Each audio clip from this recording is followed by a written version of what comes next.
நம்ம வீட்டு கார்டனுக்கு வாங்க. இன்றைக்கி வந்து ரோஜா அறுவடை மற்றும் பராமரிப்பு தான். இந்த ரோஜா பூக்கள் எல்லாமே நல்லாவே பூக்க ஆரம்பிச்சிட்டு, இது வந்து பன்னீர் ரோஸ், நாட் ரோஸ்ன்னு சொல்லுவாங்க இல்லையா, அதான். இந்த இலையை பார்த்திங்களா, வெட்டிக்கிளியோ ஏதோ வந்து சாப்பிட்டுட்டு போகுது. சரி, இந்த நுனியில் உள்ள இதை எல்லாத்தையும் வெட்டி விட்டுறலாம், ட்ரிம் பண்ணிடலாம் அப்படின்ட்டு இன்றைக்கி பண்ணியாச்சு.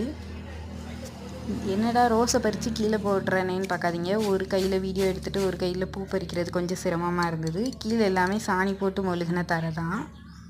இந்த ரோஸை நம்ம ட்ரிம் பண்ணி விடுறதுக்குள்ளே ஒரு பாடுபட்டுருவோம்.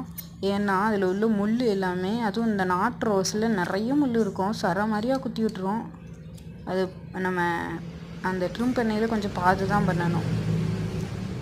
இதில் சில இதில் 7 இலையும் வருது, ஆனால் பூக்க தான் செய்யுது. 1-2 இலை 7 இலை வருது.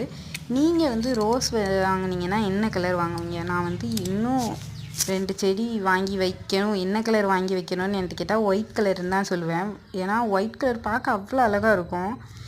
ஒரு மஞ்சள் கலர் வச்சுருக்கேன், அது 2 நாள் பறிக்காட்டி அப்படி அந்த கலர் மங்கி ஒயிட் கலருக்கு திருப்பி மாறிடுது. இதுக்கு நான் ஒயிட் கலரே வச்சுருக்கலாமேடா அப்படின்னு தான் தோணுது. உங்கள் வீட்டில் அப்படி எதுவும் கலர் ஃபேட் ஆகுதா அப்படின்ட்டு கமெண்ட்டில் சொல்லுங்கள். இந்த ரோஜா பூங்கத்தை எப்படி இருக்குது? பசுமையாய் வளரும்.